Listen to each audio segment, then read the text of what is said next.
Let's see how the question number 5 of October 2025 goes. So they're talking about a histogram. So a bar represent the value of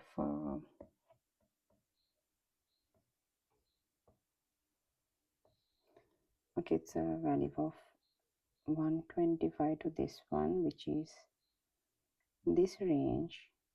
The length is 1, this is the width, and this is the height, and they're asking the other ones too. So what we have to do is, what we have to think about these things is, we have to think about the area. So I'll just do this on this top. So here we can see 125 to 130, we have a width of is gonna be 5, width is 5, and the frequency is gonna be 75.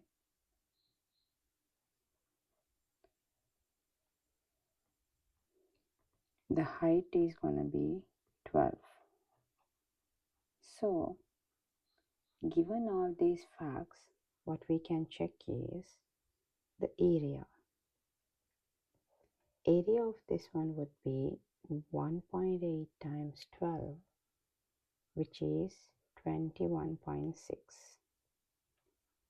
Okay, so if we check, okay, this much of area is coming for the frequency of 75, and now they're asking what is the height and this thing coming to this range. They're asking us what is coming into this range. This is our final thing to check.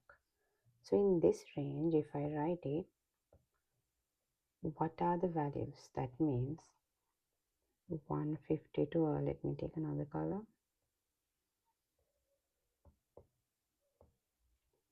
This is going to be that, so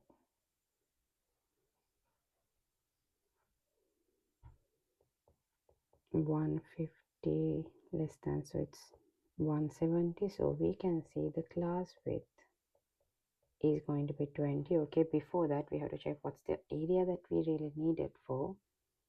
We know if the 21.6 is for 75, then the frequency in the given range is this. So how much is the area for 40 frequency?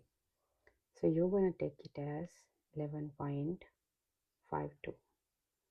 Okay, if the 11.52 is the area, and we also have to check the width.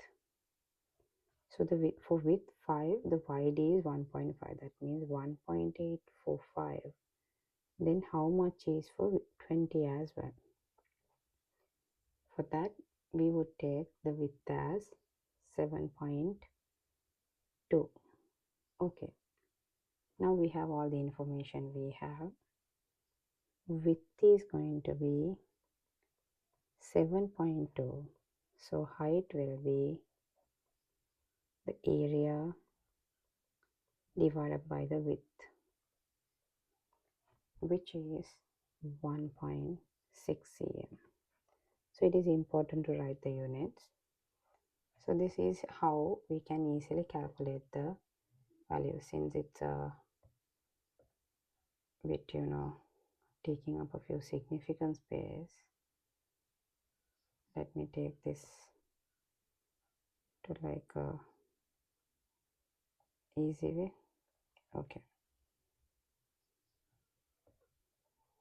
we can just take it. We just highlighted this part. Okay, now it looks a little bit neater. Now the question number B, now they are talking about to use the linear interpolation. With the linear interpolation, they are asking you to estimate the median.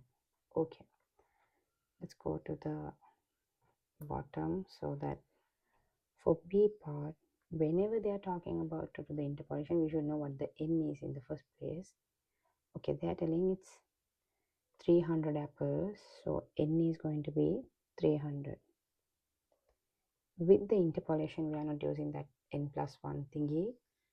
We just use the median position. So Q2 is going to be n, there's no n+1, it's just straight away n divided by 2th term. I would say it's 300 divided by 2, which is 1/50th term. So 1/50th term is the thing that we have to consider. Okay, so out of here we have to come back to the cumulative frequency and check.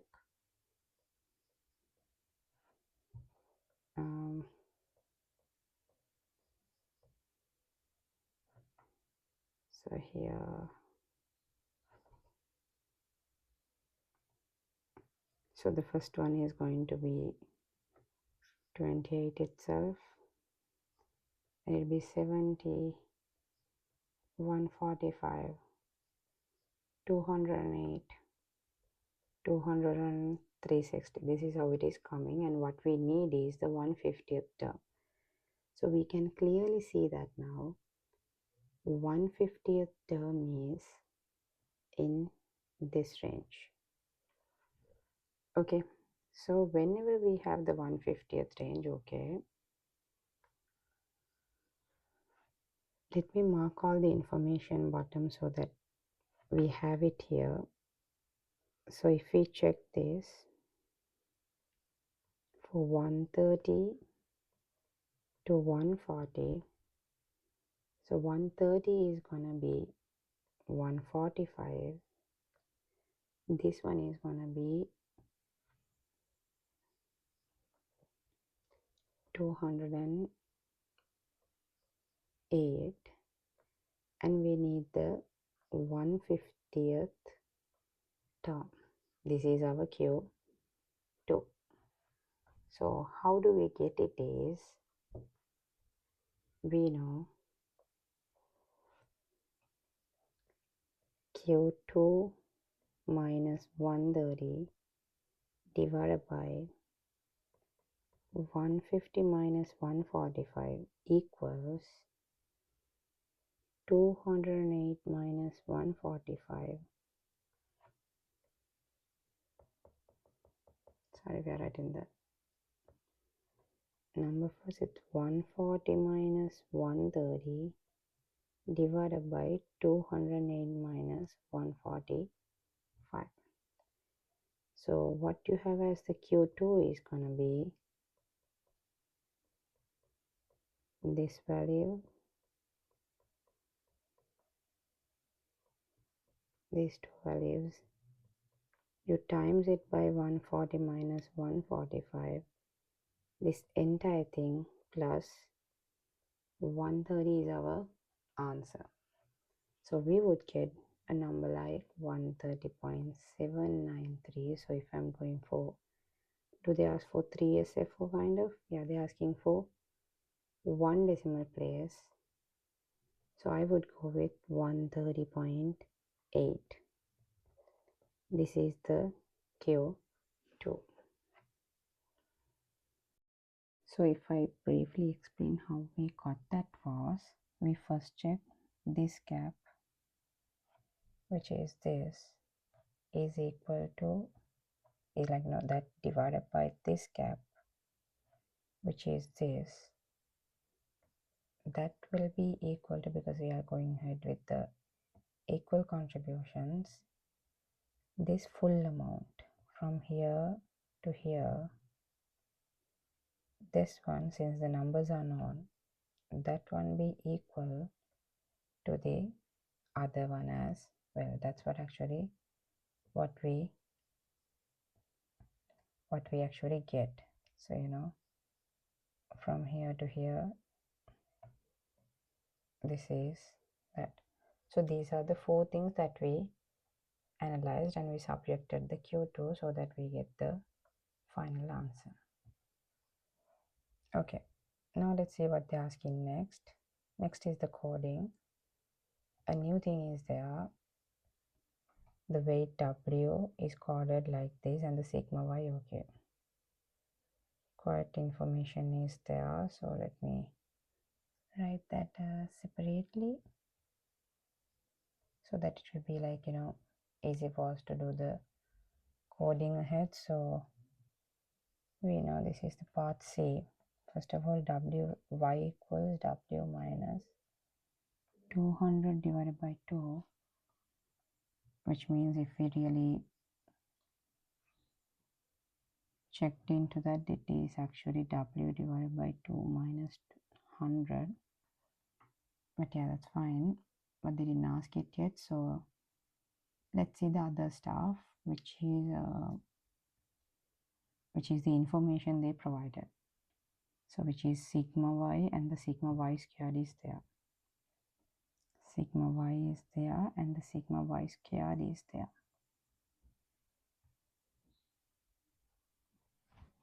150,000,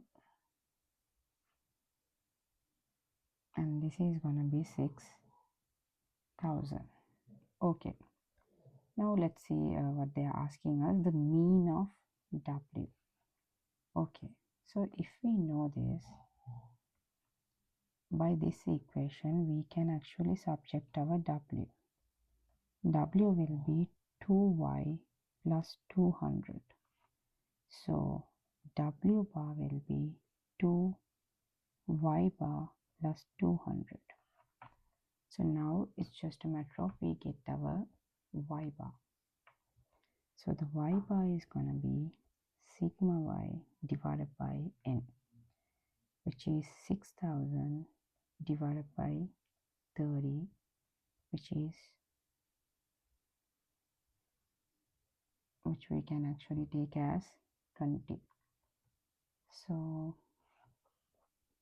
this would give us 2 times 20 plus 200. The w bar is given as 240. So this is going to be mean of w is 240. You have to make sure you write the units, yeah, which is in grams. So this is in grams. Okay, all good. Then they're asking us the variance.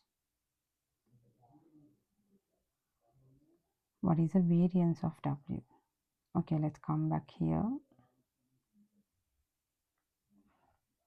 Out of that, so let me actually do the variance in the next page. We know w equals 2y plus 200. So variance of w equals, we know whenever we have variance of ax plus b, it was a squared variance x, the b was disregarded. So similarly here it would be 2 squared variance of y. The concern that we have is where the variance of y. Did we calculate it anywhere? Not really. So let's get that calculated. So the variance of y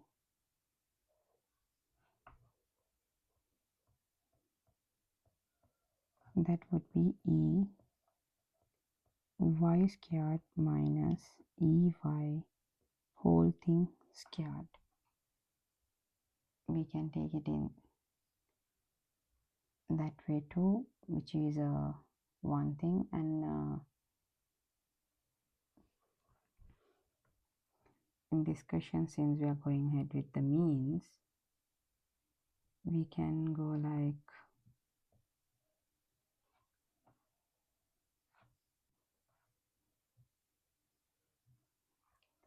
sigma y squared divided by n minus y bar squared.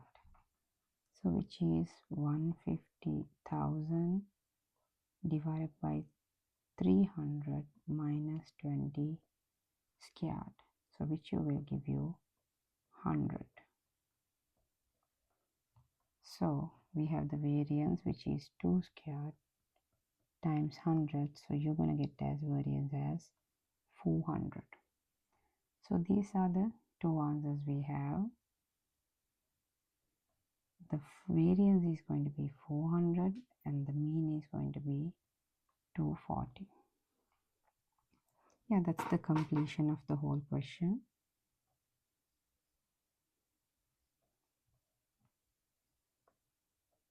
Thank you.